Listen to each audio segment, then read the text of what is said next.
Collector గారిని request చేస్తే జిల్లా కోఆర్డినేషన్ కమిటీ లాగా ఒక మీటింగ్ పెడుతున్నాం. వారితో పాటు మున్సిపల్ కమిషనర్ గారు,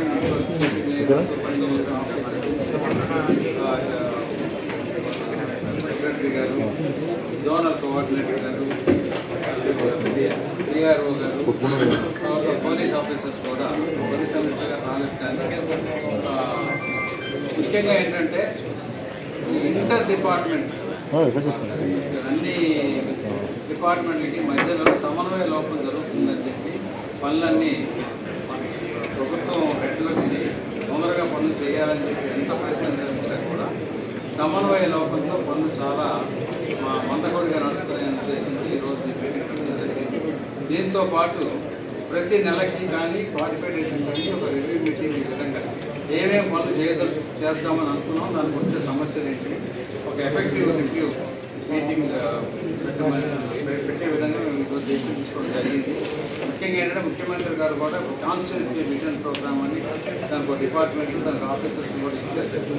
సో ఆఫీసర్స్ని కూడా సద్వినియోగపరుచుకొని వీళ్ళందరితో కలిపి కోఆర్డినేట్ చేసి కాన్స్టిట్యున్సీలో ఉన్న సమస్యలన్నీ క్లీన్లీనెస్ కానీ, హెల్త్ కేర్ కానీ, ఎడ్యుకేషన్ కానీ, ఎంప్లాయ్మెంట్ కానీ, ఎంటర్ప్రినర్షిప్ కానీ ఇవన్నీ కూడా అడ్రస్ చేయడానికి అవసరమైతే హౌస్ హోల్డ్ ఇన్ఫర్మేషన్ తీసుకొని ప్రతి ఇంటి వాళ్ళకి, ఇంట్లో ఉన్న వాళ్ళందరికీ కూడా ప్రతి ఇంట్లోనూ వాళ్ళ సంపాదన ఏంటి, వాళ్ళు సంపాదించుకోవడానికి ఇంకేమన్నా అవకాశాలు ఉన్నాయా, ఒక నీతి నియమంగా మంచి మార్గంలో రావాలంటే ఏం చేయాలనే ఉద్దేశంతో ఇది మీటింగ్ పెట్టడం జరిగింది. ముఖ్యంగా ఏంటంటే విజయవాడ బెస్ట్ చేయాలని ప్రయత్నం. ఆల్రెడీ 60 నెలలు 18 నెలలు అయిపోయింది కాబట్టి ఇంకా స్పీడ్గా పెంచాలని చెప్పి ప్రయత్నం కానీ ఈరోజు మీటింగ్ పెట్టడం జరిగింది. చాలా కలెక్టర్ గారు, కమిషనర్ గారు అందరూ కూడా చాలా చక్కగా కమిట్ చేశారు. అన్ని విషయాల్లో కూడా సుజనా ఫౌండేషన్ నుంచి కూడా చేసే వాళ్ళందరూ కూడా బాగా ప్రజెంటేషన్ ఇచ్చారు. దాంతో ఇక నుంచి ఇంకా కొంచెం వేగవంతంగా చేసి, ఎందుకంటే దసరా ఎప్పుడు వస్తుందో మనకు ముందే తెలుసు, రంజాన్ ఎప్పుడు వస్తుందో ముందే తెలుసు, క్రిస్మస్ ఎప్పుడు వస్తుందో ముందే తెలుసు. వాటికి అవసరమైన ముందే ప్రోయాక్టివ్గా చేయాలనే ఉద్దేశాన్ని ఫస్ట్ చేశాము.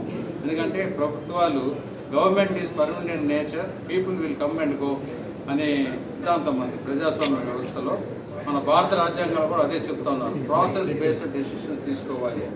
దానికి అనుగుణంగా ఈరోజు మీటింగ్ పెట్టడం జరిగింది. చాలా బాగా